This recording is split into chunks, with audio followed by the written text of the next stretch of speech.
Toda opinión emitida en este episodio es responsabilidad de quien la formuló. El contenido y material expuesto tiene como finalidad compartir criterios para que nuestra audiencia cuente con múltiples puntos de vista. El contenido del video no refleja una postura oficial del colegio ni del podcast en general. Recuerda siempre buscar asesoría profesional cuando la necesites.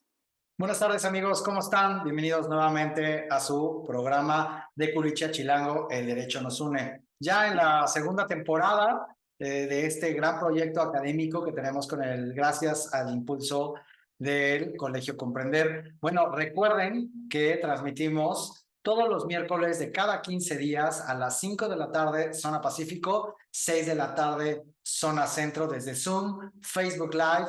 Y bueno, posteriormente nos pueden encontrar en Spotify, YouTube y con todos los links gracias a las redes sociales del Colegio Comprender. Y bueno, también las personales de su servidor, Omar Herrera Salazar, y mi coanfitriona, Ana Félix, que son, bueno, las mías con mi propio nombre en Instagram, Facebook, Threads y TikTok. ¿Y las tuyas, Ana? como Ana Félix o Ana Félix en Facebook.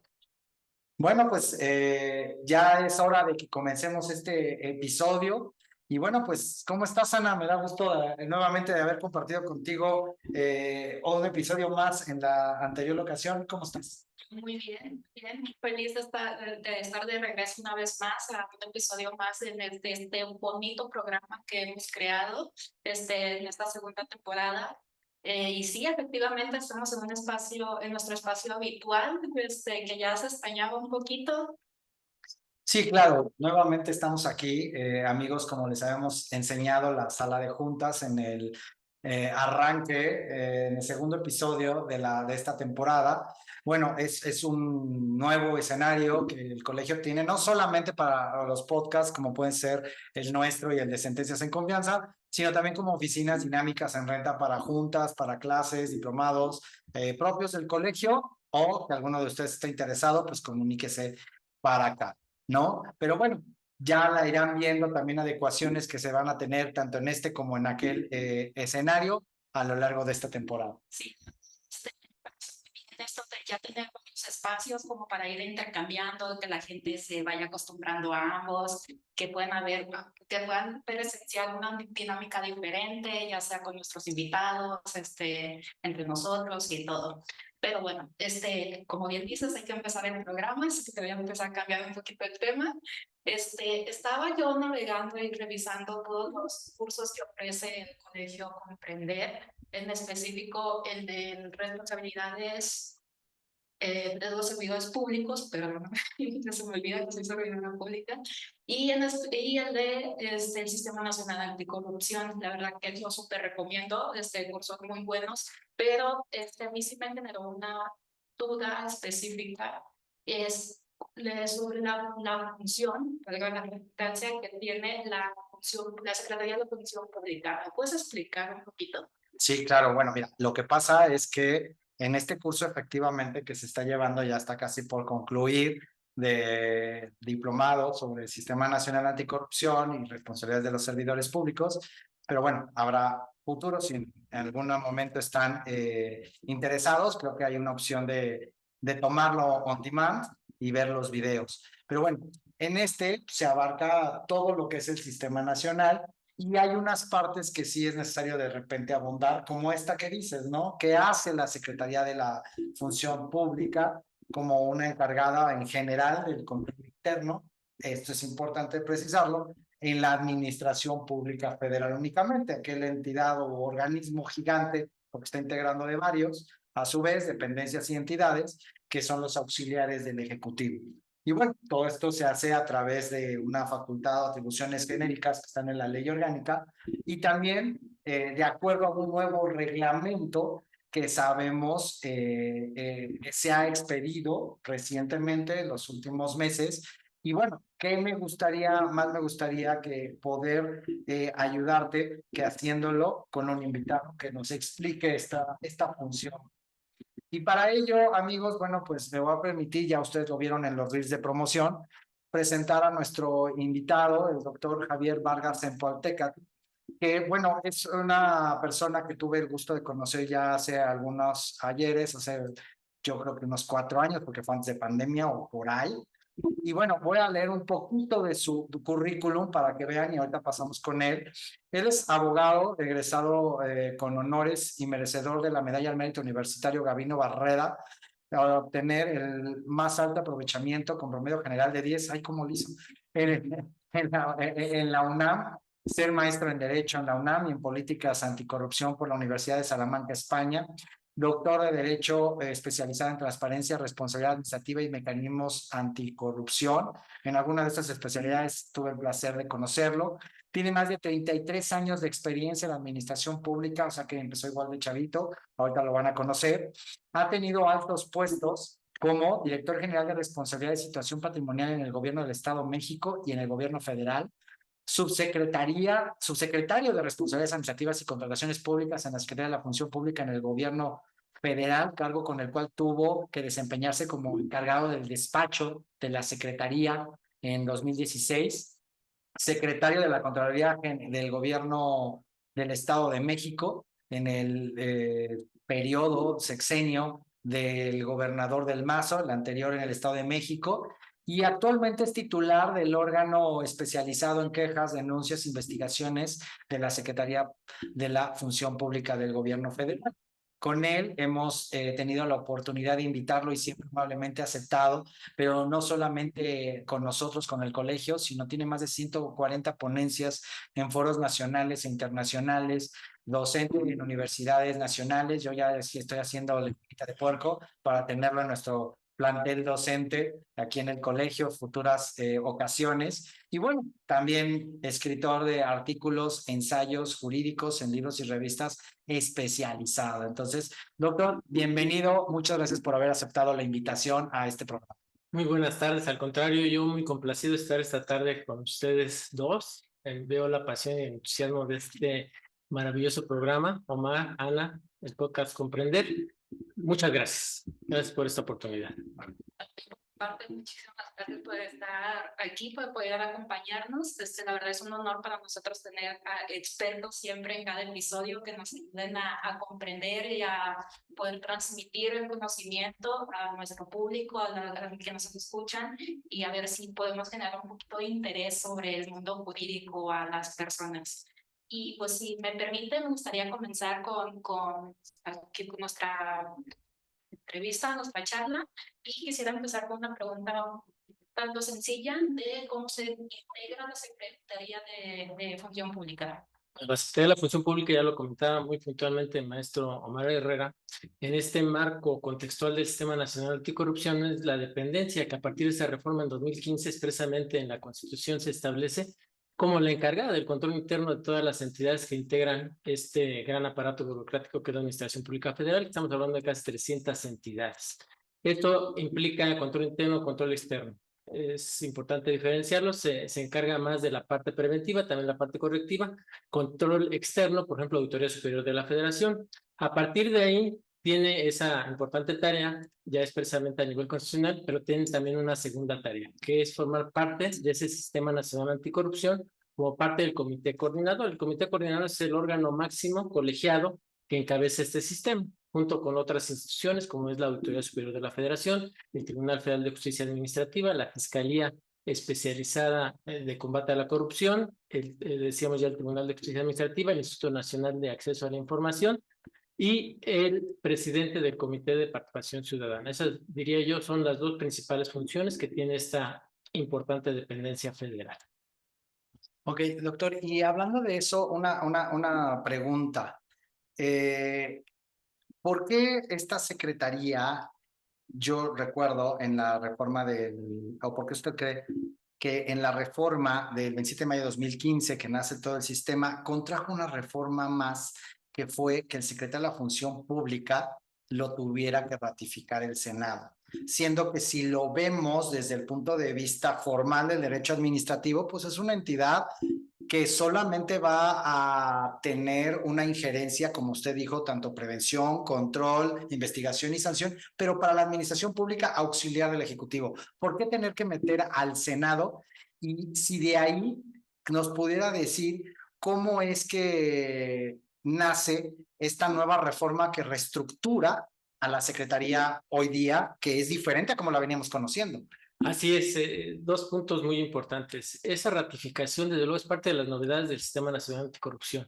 Mi opinión es en el sentido de que se le da pues un valor agregado, a diferencia de gran parte del gabinete, que como lo acaba usted de comentar, es una facultad discrecional del titular del Poder Ejecutivo en términos del 89 de nuestra Constitución. En este caso, como parte de las innovaciones y temas diferentes que dan un giro de 180 grados al derecho disciplinario en nuestro país, considero que se considera importante que tuviera ese visto bueno por parte de la Cámara Alta en el Congreso. Al igual que sucede con algunos otros servidores públicos, sobre todo en materia hacendaria, que tiene también que ratificar algunas de las dos cámaras. Yo creo que esa es la percepción que yo tengo.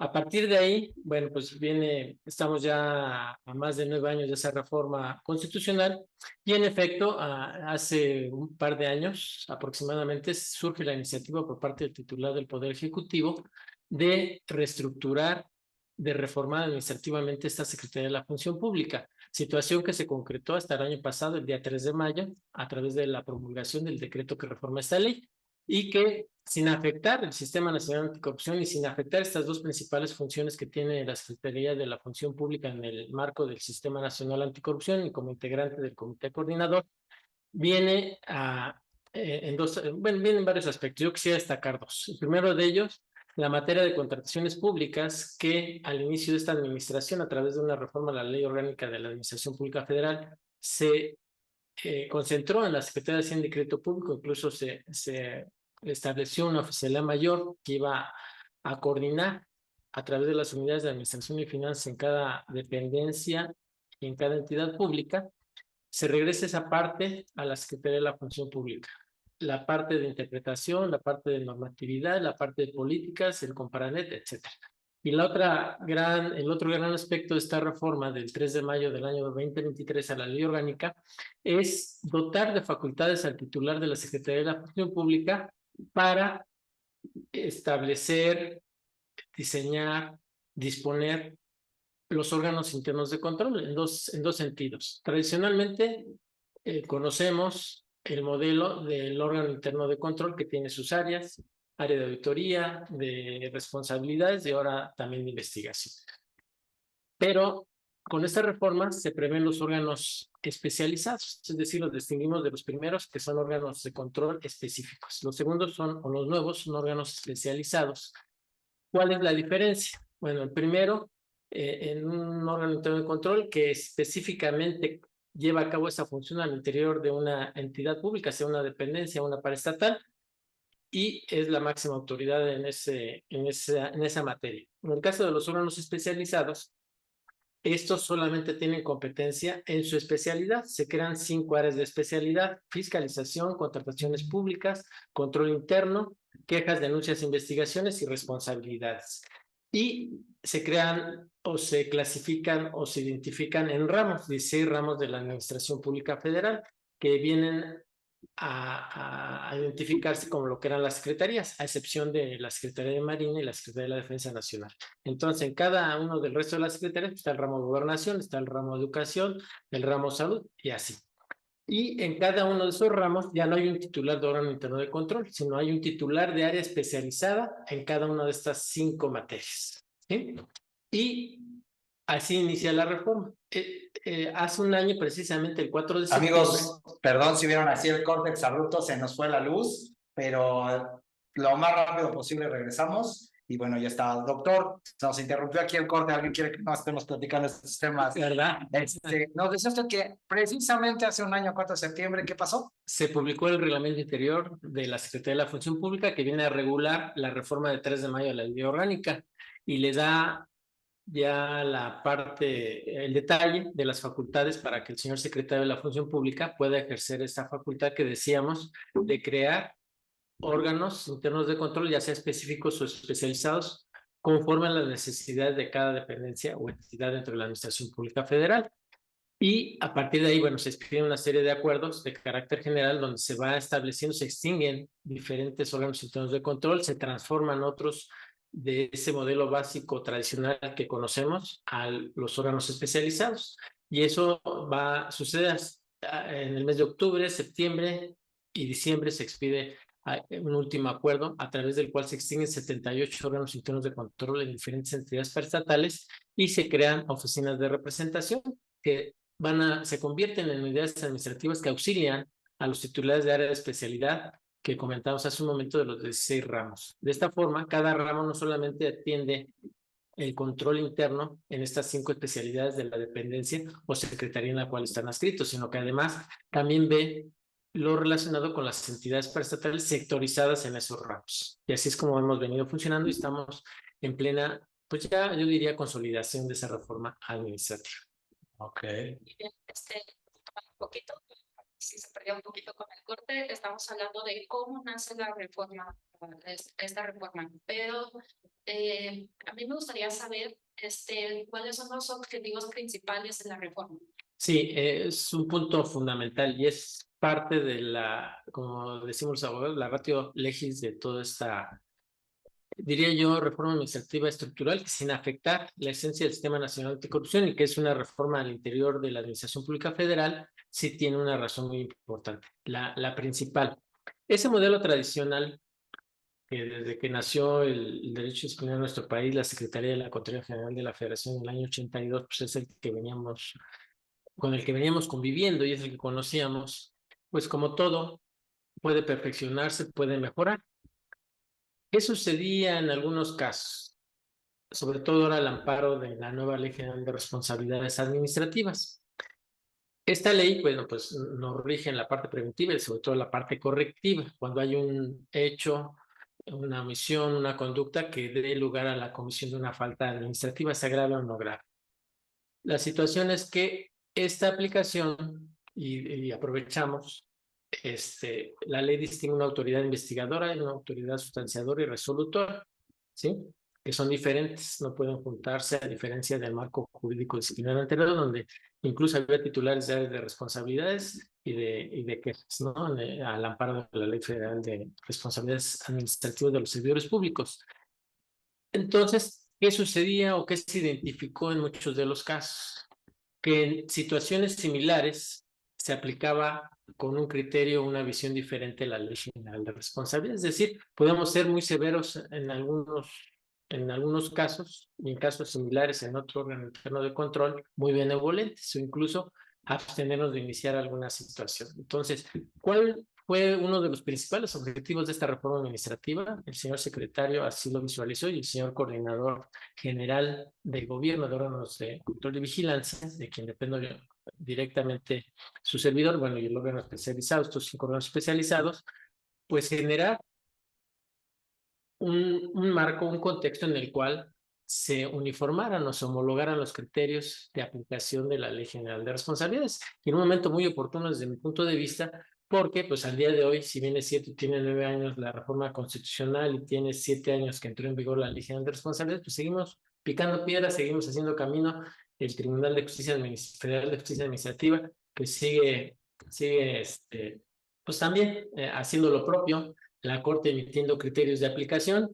Entonces, yo creo que se dio un momento coyuntural muy importante para también innovar en la parte de la integración y funcionamiento de los órganos internos de control en cada dependencia o entidad paraestatal, ¿no? Entonces, la finalidad, homologar criterios, aplicar de manera uniforme la Ley General de Responsabilidades, por lo menos al interior del Poder Ejecutivo Federal. En esta parte de homologación de criterios, doctor, yo tengo preguntas siempre curiosas, ya me conocen, ¿no? De abogado del diablo, ¿no? Espero no ponerlo en broncas, pero la primera es, ¿cómo es que el operador jurídico que está por fuera va a entender ahora esta estructura? O sea, al desaparecer como varios órganos internos de control, ahora sus asuntos que estaban ahí tramitados, quién los va a atender, etcétera, y esto. Y en esta parte de homologación de criterios me brinca, y en alguna aula usted y yo los vimos. Por ejemplo, a mí me surgía la pregunta, porque incluso creo que coincidimos cuando recién empezaba el sistema y eran preguntas válidas porque no había asuntos. Sí. Es decir, no es lo mismo el que pueda entender un contralor o emitirse el código de ética en la Secretaría de Salud que en la Secretaría de Medio Ambiente. Entonces, ¿por qué? Porque las actividades propias son diferentes. Y yo lo hablo para el aterrizaje de la falta administrativa no grave del 49 fracción primera. No es lo mismo el código de ética que debe aplicar conforme a sus funciones y facultades, no sé, un ingeniero agrónomo en Sedatu, que una enfermera especializada en la Secretaría de Salud. Entonces, esta parte de homologación de criterios que habla que se van a hacer ahora al conjuntar, también tiene que ver mucho con esa parte para todas las áreas de control, desde el código de ética y demás. Serían como las dos preguntas que me nacen Sí, ahorita. bueno, yo ahí no le vería problema, digo, entiendo perfectamente el cuestionamiento, pero recordemos, el código de ética pues, es único. Eso lo pide el secretario de la Función Pública o quien está a cargo del control, y es único para la Administración Pública Federal. Y el código de conducta ya es el que, en términos muy burdos, aterriza los principios y valores, cómo los vamos a aplicar en el día a día en cada dependencia, porque no es lo mismo, como usted lo acaba de comentar, la Secretaría de Seguridad Pública que la Secretaría de Medio Ambiente, o que la Secretaría de Educación, la Secretaría de Salud, y ahí, bueno, pues se sigue todo el procedimiento para la expedición del Código de Conducta. Ahora, para efectos de la aplicación, bueno, ya una vez que están estos dos ordenamientos, ¿cómo funciona? El conocedor de esas materias sigue ahí, que es el titular de área de especialidad, hablando de nuestro ramo, de quejas, denuncias e investigaciones. Dicho sea de paso, los que están actualmente de titulares de esas áreas de especialidad, en su mayoría eran quienes fungían, por ejemplo, en el ramo gobernación, la actual titular del área de especialidad en ese ramo era la titular de quejas, denuncias e investigaciones del órgano interno de control de gobernación. Y así en cada uno de los ramos. Entonces, conocen perfectamente la normativa que rige ese sector. Y a ese momento, si bien es cierto, en algunos casos sí había un órgano interno de control específico y que ahora ya desapareció y que ya se absorbieron las funciones, al final, bueno, es el sector. Entonces, tienen esa sensibilidad. ¿Cómo se homologan los criterios en la parte jurídica? Bueno, pues los 5 titulares que estamos en el edificio sede, en la Oficina Central de la Función Pública, tenemos una coordinación y comunicación permanente. Y esto también, bueno, conlleva ese principal objetivo que decíamos hace un momento, es también con la finalidad de eliminar cuestiones subjetivas, arbitrarias en la aplicación de la ley y que no quedara al arbitrio del titular del órgano de control. Entonces, de esta forma, si bien es cierto es que ellos como autoridades investigadoras en el caso de la especialidad de investigación o como autoridades resolutoras sustanciadoras en el caso del área de especialidad de responsabilidad de fiscalización, tienen plenas facultades cada uno de estos titulares, tienen que reportar al titular del órgano especializado en oficinas centrales. Y ahí es donde se da esa coordinación y se da ese seguimiento y ese cuidado de que no se cometa o se aplique de manera parcial o de manera subjetiva la Ley General de Responsabilidades Administrativas en casos similares. Y que además permea los criterios que tanto el Tribunal Federal de Justicia Administrativa como el Poder Judicial de la Federación han estado emitiendo. Tenemos, por ejemplo, en el caso del órgano especializado, tenemos reuniones mensuales con mis 16 titulares, en donde intercambiamos casos de éxito, también casos de fracaso, y donde exponemos y se establece pues, una mesa de debate permanente para ir determinando o estableciendo directrices. Y de igual forma, estas áreas de especialidad son, digamos, áreas ejecutoras. El área normativa al interior de la Secretaría de la Función Pública es la Coordinación General de Combate a la Impunidad. Es el área que tiene la interpretación para efectos administrativos de la Ley General de Responsabilidades o para la emisión de criterios. Entonces hay una comunicación también ahí que en algunos casos, con el modelo anterior, eran casi 300 órganos internos de control, pues era difícil o no se daba esa comunicación. Al día de hoy, incluso ya se actualizaron todas las directrices en materia de investigación, en materia de responsabilidades, en materia de inconformidades, en materia de conciliación, y se publicaron en el mes de junio de este año en el Diario Oficial de la Federación por el Secretario de la Función Pública, ya totalmente alineada a la reforma administrativa y al Sistema Nacional Anticorrupción. Y lo de los asuntos, como parecer interno específico. Sí.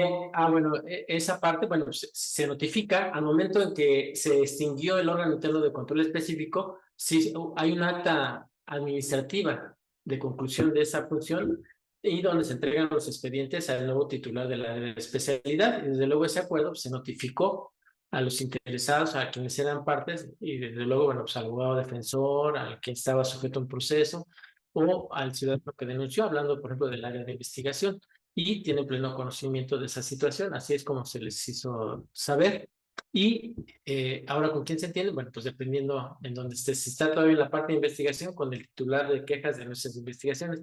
Si ya se emitió un IPRA y se pasó al área de responsabilidad y esta área ya lo admitió, eso también, como sabemos, se le notifica a los interesados y bueno, ya tendrán que entenderse con esta y así. Ok. Sí. Doctor, me estoy recordando que un autor español en la materia, Alejandro Nieto, decía que el derecho disciplinario no servía porque era el derecho del amigo y del enemigo. ¿Cree que con esta reforma se cae esa idea o continúa? Yo creo que viene por una parte a confirmar esa idea como parte de las razones de esta reforma administrativa y segundo viene precisamente a ser una posible solución para evitar esa situación. Precisamente era lo que yo comentaba, con la finalidad de no dejar en una sola persona ser unipersonal, ese titulado no tiene control y que definiera qué se va a auditar, cómo se va a cerrar una auditoría, qué observaciones se van a dejar, qué se va a pasar al área de investigación, qué no, en el procedimiento de investigación, cómo vamos, no, o sea, yo creo que prefiero a lo mejor para un archivo, o no hay elementos, a ver, búscale, porque yo creo que se genera un IPRA y califícalo con una falta administrativa grave, porque quiero que se vaya al tribunal de allá, que se pelee, es que no hay elementos, pues Que se pelea allá. se pelea allá y que no lo gana allá. Por lo pronto, yo lo voy a sancionar. Digo, no en todos los casos, pero sí se daba, hay que reconocerlo, ¿no? Y con esto tampoco quiere decir que pues ya de un día para otro todo esto va a cambiar, pero sí, esa es una de las finalidades que don Alejandro Nieto, que sí lo conocemos, lo hemos leído, y que tiene mi reconocimiento. Acaba de fallecer hace Eso no sabía. como 2 meses. No lo sabía. Acaba de Muy fallecer. lamentable, una gran pérdida para el derecho disciplinario. Sí. Pero En este año falleció. sí, pues yo creo que esto viene a fortalecer y viene a hacer realidad una posible solución a esa problemática que en paz descanse el profesor Alejandro Nieto planteó. Y entonces, doctor, si nada más hay una sustitución de autoridad, digámoslo así, no hay ninguna afectación en cuanto a los procedimientos conforme está marcado en la ley. Para nada, para nada. En el nuevo reglamento interior, el de 4 de septiembre de 2023, ahí se reconoce ya la calidad de autoridades investigadoras, resolutoras, sustanciadoras a las áreas de los órganos internos de control específicos, que digamos son los tradicionales, y ya de las nuevas 5 áreas de especialidad. Entonces no hay ninguna afectación tampoco en la aplicación de la Ley General de Responsabilidad Administrativa, está perfectamente definido, hay una perfecta seguridad y certeza jurídica con ese reglamento interior nuevo que viene a regular esa reforma del 3 de mayo del año pasado y que viene ya también los puntos finos con los diferentes acuerdos que el señor secretario de la Función Pública ha expedido, donde en ejercicio pleno de esa facultad de crear, extinguir, modificar y establecer si es adecuado un órgano de control específico o un especializado, al día de hoy está funcionando y como dice el señor secretario Salcedo, pues la función pública funciona con probidad y eficacia.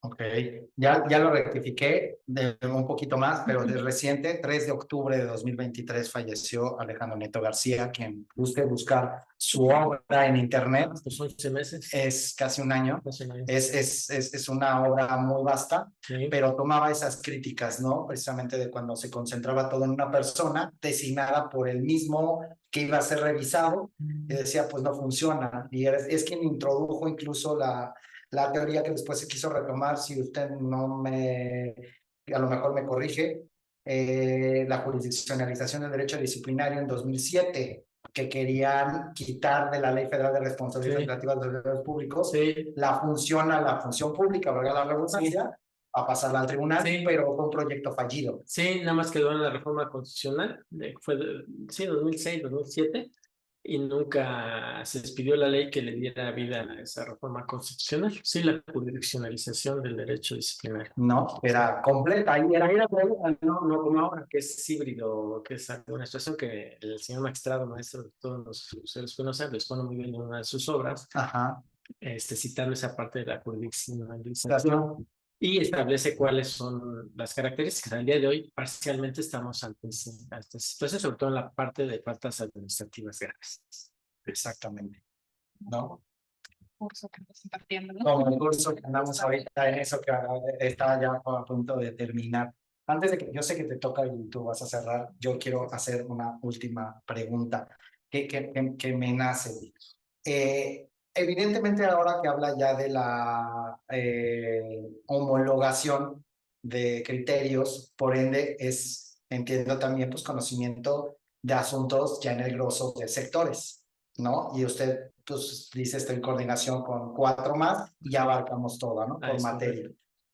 Ahora sí que a ojo de buen cubero, dado lo que conoce de asuntos en razón de que llegan hasta tribunales en juicio de contencioso, la falta administrativa no grave, o apelación y amparo, la falta grave, ¿usted cree que ha tenido éxito el espíritu de la reforma como se creó en el 2015? Digo, como bien lo digo, todavía seguimos picando piedra, pero cree que hasta ahorita donde vamos ha tenido éxito en cuanto a que se sancione la corrupción.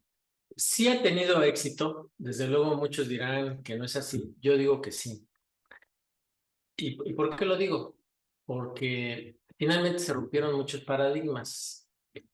El ser juez y parte, una misma dependencia que auditara, investigara, sancionara, revisar sus propias resoluciones. Al día de hoy, pues hay una participación de un tribunal administrativo externo totalmente. Con esta reforma administrativa, al día de hoy, dentro de las tareas que nos ha asignado el señor secretario, está precisamente elevar el índice de legalidad de los asuntos. Y hace un momento comentábamos, ¿no?, que en algunos casos, de manera muy subjetiva, se forzaban hechos, situaciones del mundo real al mundo jurídico para hacerlos graves.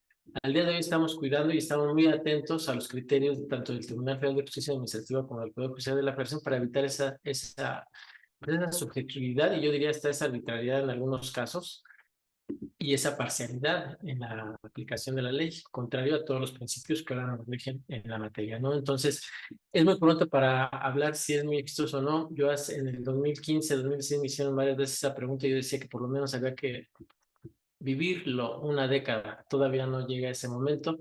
Yo creo que es un momento importante el que estamos viviendo ahora con, bueno, sin un cambio de administración, seguramente vendrá algún ajuste en esta y en otras dependencias, como suele suceder y como es natural en un cambio de administración. Seguramente en los próximos días, ya con esa nueva legislatura, vendrá seguramente alguna reforma importante a la Ley Orgánica de la Administración Pública Federal, pues ya de lo que conocemos y es de todo sabido, se crea, por ejemplo, la Secretaría de Ciencia y Tecnología, se crea la Secretaría de las Mujeres, pues seguramente pues habrá ajustes al interior de cada una de las secretarías, ¿no? Y eso pues vendrá a fortalecer y seguramente coadyuvará al éxito de esta reforma del año 2015.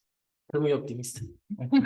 Es muy optimista, pero doctor, y en esta parte, entonces, como se van a crear nuevas secretarías, pues sí van a tener que ampliarse entonces ustedes, ¿no? Seguramente se crearán los ramos respectivos y se ampliarán las facultades, se tendrá que adecuar o expedir un nuevo reglamento interior y se tendrá que hacer como siempre, pues los ajustes jurídicos administrativos a los ordenamientos a aplicarles. Ok.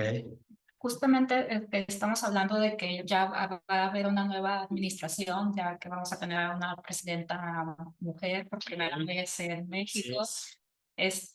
Ya para poder cerrar este bloque de informativo, quisiera hacer una última pregunta, que sería, ¿cuál es su perspectiva, ¿verdad?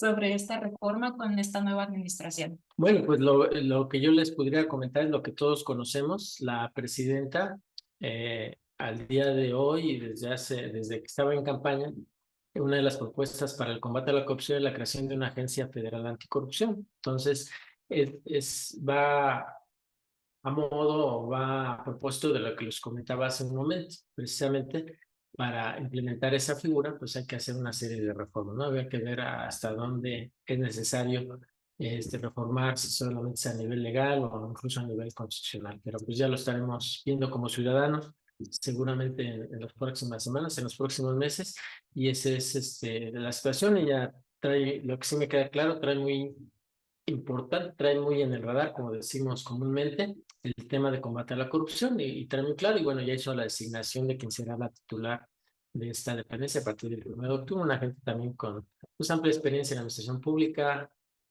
con un prestigio y una imagen de rigor, de excelencia y demás, entonces seguramente vienen cosas pues para seguir mejorando. Okay. Oye, yo tengo una pregunta nada más así, muy chismosa, porque muchos nos han preguntado y yo también quiero saber, ¿qué es y qué hace o hacen ustedes con un equipo de transición? Cuando dicen en las noticias, es que el doctor Juan Ramón de la Fuente fue nombrado coordinador del equipo de transición. Y luego dicen, es que ya está el equipo de transición. ¿En qué consiste eso? Sí, bueno, eso es una figura, es un esquema que hasta donde recuerdo se dio, bueno, yo lo viví en la transición que se dio del, incluso recuerdo desde el presidente Cedillo, con el presidente Fox, que ahí fue el primer caso de alternancia, después ya como que se vino ya formalizando. A nivel estatal también, bueno, me tocó vivirlo hace un año precisamente allá.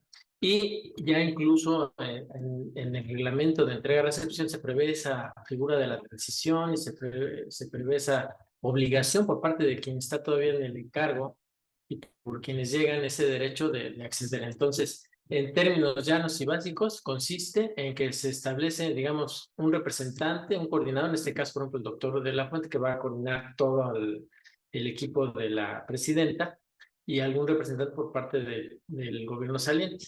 Y ya a su vez en cada dependencia, pues el titular entrante ahora ya de manera también muy novedosa, ya sabemos en algunos casos, en la mayoría de los casos, quiénes van a ser los nuevos titulares, designan y se establece una mesa de trabajo. Y en esa mesa de trabajo generalmente lo que sucede es que se va requiriendo determinada información, se hacen presentaciones de lo que se hace en cada área, de los principales proyectos, los principales logros, los principales pendientes, las propuestas que se están quedando pendientes como proyectos. Básicamente eso es lo que... Una entrega-recepción, pero digamos ya no en un documento, sino el documento es el resultado final de la... Sí, al final se materializa en exacta entrega-recepción, pero digamos, lleva un proceso muy amigable, muy de mostrar, de decir con calma, a detalle, el estado que guarda la dependencia o entidad que se está entregando y la que se está recibiendo, ¿no? Y mira, pues yo veo aquí esta problemática, estaban estos proyectos, aquí es importante esta situación, estaba esta iniciativa o esta reestructuración, esta propuesta, en fin. Y ya, bueno, pues el que llega ya determinará si lo retoma, lo estudiará, lo analizará y ya determinará si continúa con eso o no. Pero básicamente eso, y usted lo acaba de decir, es como en lugar de que el acta de entrega de recepción sea muy fría y sea, que se lleve unos minutos el día 1 de octubre, bueno, pues lleva un proceso más amigable, más a detalle, y yo creo que es algo que sirve tanto al que sale para explicar y decir, como al que llega para que entienda el contexto y la situación en que está recibiendo esa entidad pública. Okay. Doctor, muchísimas gracias por toda esta información. Que, como lo dije al principio, siempre es un gusto tener a expertos aquí que nos puedan esclarecer dudas, ampliar un poquito la visión en ciertos temas, y como siempre, es un gusto escuchar estas pláticas, perdón. Muchas gracias. Ya pasando este bloque informativo, que se me va un poquito la lengua, que siempre hacemos nosotros un bloque un poquito personal. Entonces, si me permite, quisiera hacerle una pregunta, ¿en qué otras áreas se especializa? Bueno, dentro de estos 33 años que hemos estado en la administración pública, los últimos 20 han estado en esta área tan bonita que es el derecho disciplinario.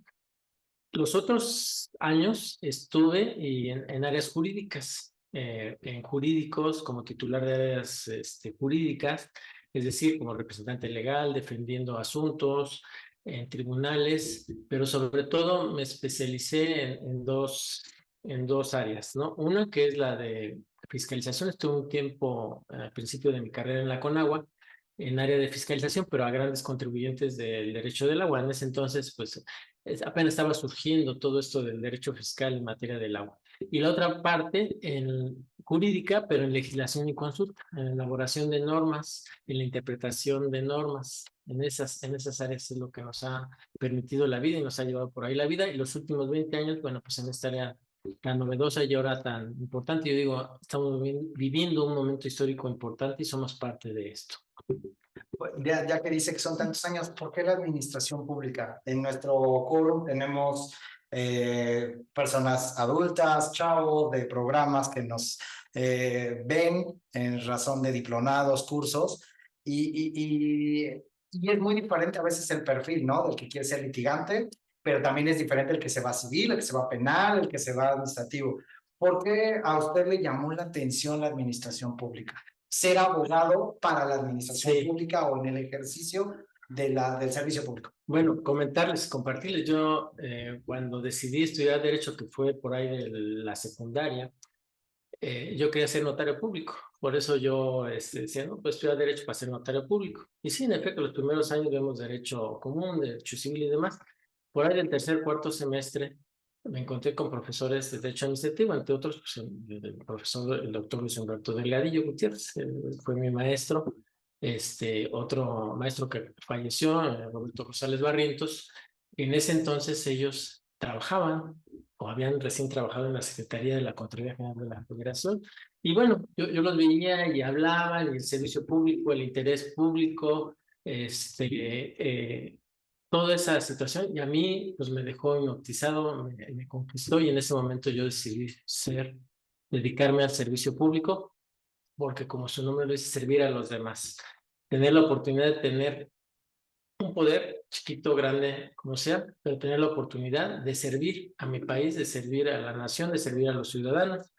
Y ese sueño, bueno, pues se ha sido posible en estos 33 años, en una u otra forma. Yo pienso que podemos hacer más estando dentro de la administración pública en ese afán de ayudar.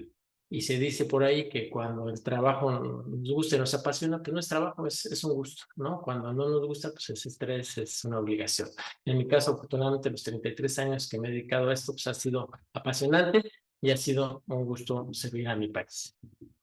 Efectivamente, yo creo que el derecho, no sé qué tiene el derecho administrativo, que es hermoso. O sea, yo también, cuando empecé, quería irme más por lo familiar, pero conociendo el derecho administrativo me súper enamoré y me quedé, ya me seguí. Y, pero, si pudiera elegir otra área de las que ya está especializado, ¿qué área elegiría? Bueno, también comentarles, cuando decidí dedicarme al servicio público, yo quería dedicarme a la materia fiscal. De hecho, tanto la tesis de licenciatura como la de posgrado son en esa materia, unos estudios, 2 especialidades en esa materia. Sin embargo, les decía yo, la vida nos va a llevar donde tenemos que estar, y no se me hizo. Yo también, uno de mis sueños era ser procurador fiscal de la Federación.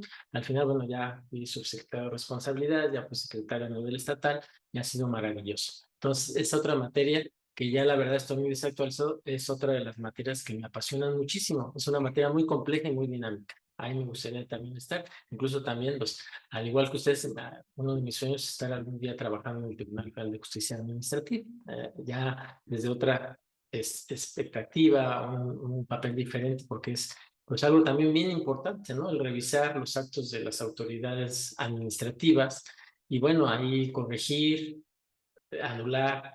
Es padrísima el trabajo que realizan, ¿no? Entonces también hay esos momentos. Como todos, ¿no? Sí, pero bueno, es maravilloso. También ahí me gustaría estar ahí.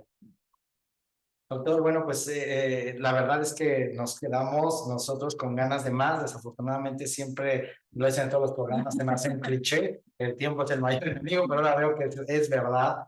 Amigos, como han visto, hemos tenido una persona que ha tenido la oportunidad no solamente de estudiar, sino de brindar y compartir a través del ejercicio de la profesión sus conocimientos y sobre todo, pues como él lo dice, para servir a los demás. Y entonces yo quisiera que nos dijera unas últimas palabras como consejo, recomendación a aquellos estudiantes o abogados que se quieran dedicar al servicio público, porque creo que es necesario en estos tiempos que se están transformando, creando entidades, cambiando paradigmas, políticas, etcétera. ¿Qué les recomendaría para aquellos que quieran ser servidores públicos? Bueno, primero, pues que estén ciertos de esa vocación, porque usted lo acaba de decir, no todo es miel sobre hojuelas, y a veces el servicio público, decimos, es ingrato, ¿no? Y tiene sus altas y sus bajas. Entonces, pues sí, tener la vocación del servicio, ¿no? Tener la vocación de servir al interés común, de ser un burócrata en el buen sentido de la palabra y de llevar a bien ese término que se ha transformado esa percepción erróneamente. El ser burócrata, mucha gente dice, bueno, pues si eres servidor público es que es corrupto, es que eres millonario, es que no trabajas, y no, es al contrario. Yo diría, el ser servidor público pues es algo hermoso, porque es algo de servir a los demás, de servir a mi país y de servir al interés común. Entonces, si alguien se quiere dedicar a esto, como todas las ramas, sean litigantes, se dedican al Poder Judicial, nada es fácil. Entonces se requiere mucha disciplina, mucha valentía, pero sobre todo mucha persistencia, constancia. Va a haber muchas caídas, va a haber muchos fracasos, pero hay que levantarse y seguir con más ganas adelante y lograr nuestros sueños. Decía Walt Disney, si lo puedes soñar, lo puedes realizar, ¿no? Entonces yo ahí lo dejaría, y todo es disciplina, constancia y persistencia. Sí, es disciplina, constancia y persistencia. Yo creo que es algo que nos queda claro. Nuevamente, muchísimas gracias por habernos acompañado en este episodio, y pues así vamos cerrando ya para la próxima. Les agradecemos a todos por habernos acompañado en un episodio más de esta segunda temporada, y recordarles que estamos en vivo cada miércoles de cada 15 días.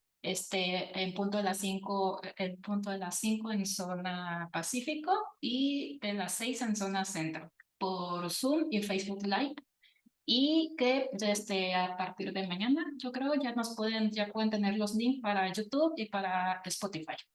Así es, bueno, pues amigos, muchas gracias por habernos acompañado. Doctor, nuevamente muy agradecido, congratulado de que nos haya aceptado esta invitación. Esperamos que más adelante existan otros temas donde podamos coincidir. Y a lo mejor hemos tenido mucho éxito en razón de los diplomados y los cursos de Sistema Nacional Anticorrupción. Sigue dando, entonces ya estaremos invitándolo nuevamente y ojalá pueda aceptar. Yo encantado, muchísimas gracias, felicidades por este magnífico proyecto y quedo atento, seguramente sí. Amigos, pues muchas gracias por habernos acompañado de Culiche Chileno Derecho Nos Une, su podcast. Por favor, recuerden compartir, dar 5 estrellas. Estamos en Facebook, Zoom, YouTube y Spotify. Agradecemos mucho al equipo de producción, nuestro director general, el doctor Miguel Antonio Gutiérrez Huereca, productora general Elizabeth Gutiérrez Delgado, productora asociada, su servidor, nuestro ingeniero César de Lucio. Gracias, Berenice Fernández, por la asistencia de producción. Y bueno, pues nos vemos el próximo miércoles en 15 días con un tema diferente. El 8 de nuestras amigas, compañeras Dania Espinosa y Berenice Leja en Sentencias en Confianza. Bueno, pues gracias, Ana. Gracias a ti también, como siempre. Un episodio más y hasta pronto.